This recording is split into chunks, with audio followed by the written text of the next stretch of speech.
Hey guys, how you doing? My name is Chris, and today I'm going to show you the very basic way to start your lawn in the springtime. Now, I say basic because I'm no professional. I've only been doing yards as a hobby since I was, a teenager. But I'm going to show you the very basic ways to make it very easy and very fun to start your yard every spring. Okay, first of all, you want to identify what kind of grass you have in your front yard. As you can see here, here's two examples of two different types of grass. Right here you have Bermuda grass, which is a very warm season southern type of grass. This grass goes dormant during the winter time. So as you can see, here we are in North Georgia, the second day of spring, so we're March 21st, March 21st, and the grass is still brown. So if you want a grass that turns brown, you have to mow it really short. This is what you see on golf courses. So Bermuda, you have to keep it really short, and it's very tolerant to hot weather like you would see in the south. Right next to this Bermuda, you see a patch of Fescue.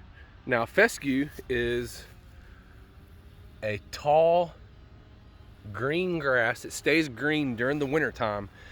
It's a little more susceptible to heat. So in the southern states, during the hot heat months, your fescue is going to dry out and turn brown. There's ways to prevent that. Lots of watering, and you have to keep the grass relatively tall, but it's manageable. It's a little bit more upkeep than your Bermuda grass, but I myself prefer fescue. It just has I like how it stays green during the winter, and I like the taller grass as opposed to the short Bermuda grass. Okay, now that we've established that I prefer the tall fescue over Bermuda, I'm going to show you what type of grass that I've chosen. Now, you can find this at any of your local stores: Lowe's, Home Depot, Tractor Supply, Ace Hardware. I usually get mine from Tractor Supply because they have larger bags, like 50-pound bags. So, and I have a pretty decent sized yard. It's about 3/4 of an acre. So let's look at what types of fertilizer and seed I picked out. Okay, so this is one bag that I've chosen. Either type of grass is fine. This is a tall rye grass, and it's called Oregon grown. This is a grass that's very good for cooler climates. Like I said, I live in North Georgia, so it's not exactly cool in the summer, but if you water it and keep it cut pretty tall, it's a manageable grass, and it looks very nice in the summer and winter. So this is your tall rye grass. Now let's take a look at another choice that I've picked out. I'm going to combine this with the ryegrass. This is my favorite, the Kentucky 31 tall fescue. It's a very popular grass. So I'll combine this with the ryegrass. So I've already applied a 50-pound bag to my yard. This will be another 50-pound bag I'll add to the yard. Okay, so let's go over what type of fertilizer you need to use. So there's not a specific type of fertilizer that you need. And once again, I told you I'm no professional, so I'm keeping this extremely simple. Now, professionals, what they're going to tell you is you need to check out the what is in your soil. So your soil can actually be too acidic, or it can be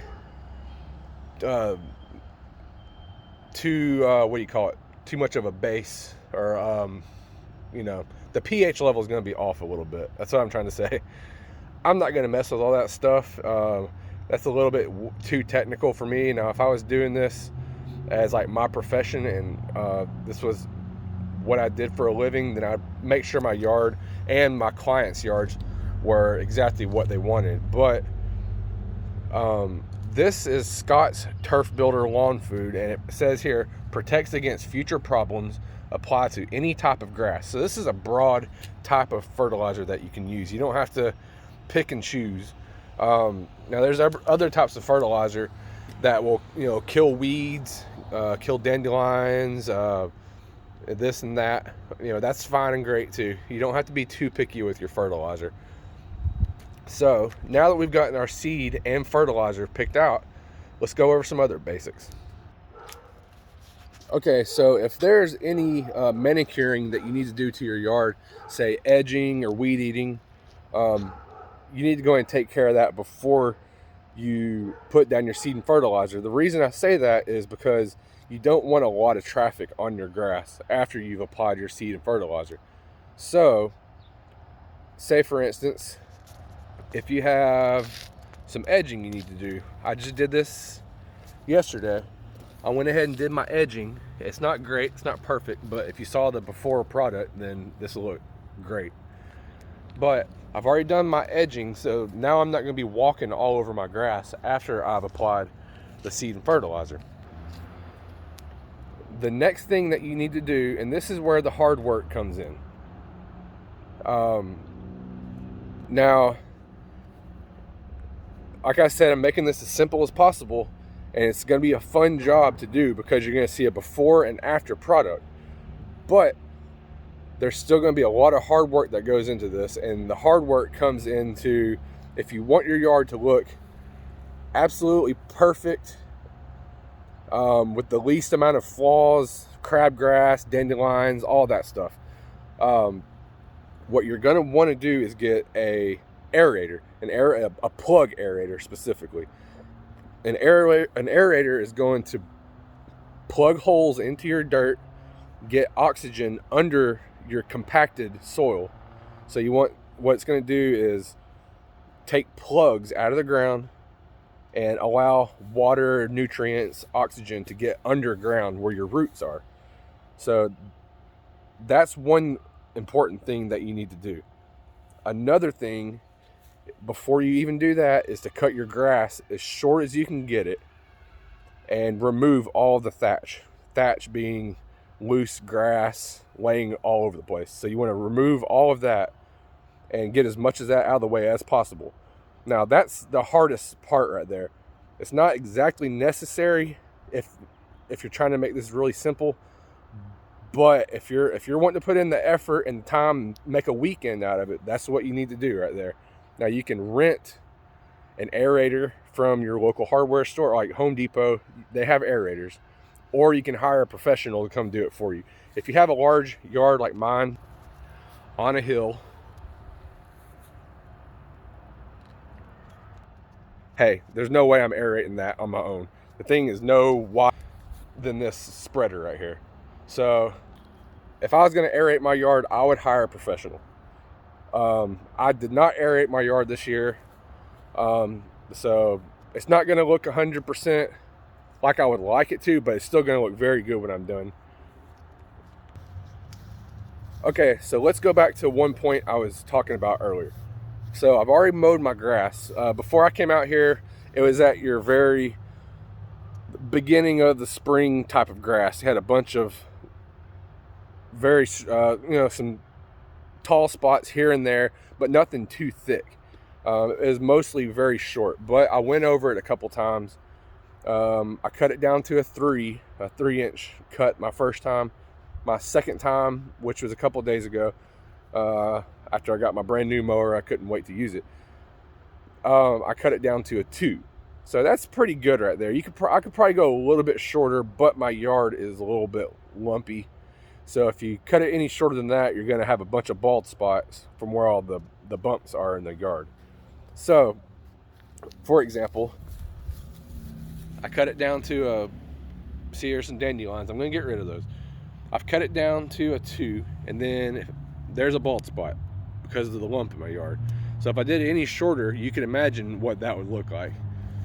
So And my yard is not the easiest to cut. It's on a hill, there's bumps, there's little trenches where water runs off, there's a chain link fence you got to weed eat around. But I'm gonna make this yard look great, and I'm gonna show you the before and after, and you're really gonna be pleased with the work I put into it. Okay, so what I would like to do is a time-lapse video of me putting the seed and fertilizer out. But I don't have the technological fortitude to do that. So I'm about to put the seed and fertilizer out, and I don't know if I mentioned this earlier, but I've already put some of the ryegrass out a couple days ago, and I've put a different type of fertilizer out in the front yard and the side. So I've already put seed and fertilizer in the front yard and in, I call this the little side yard. The only place I haven't put fertilizer out is the backyard. So I'm going to put some more seed out in my first and only application of fertilizer. So this concludes my video. This is part 1, the starting of your yard in spring. So I hope this has been helpful. I hope it hasn't been too boring. I hope it hasn't been too long. But if you have any questions, feel free to message me, and I'll keep you updated on the progress of this yard. Have a good day.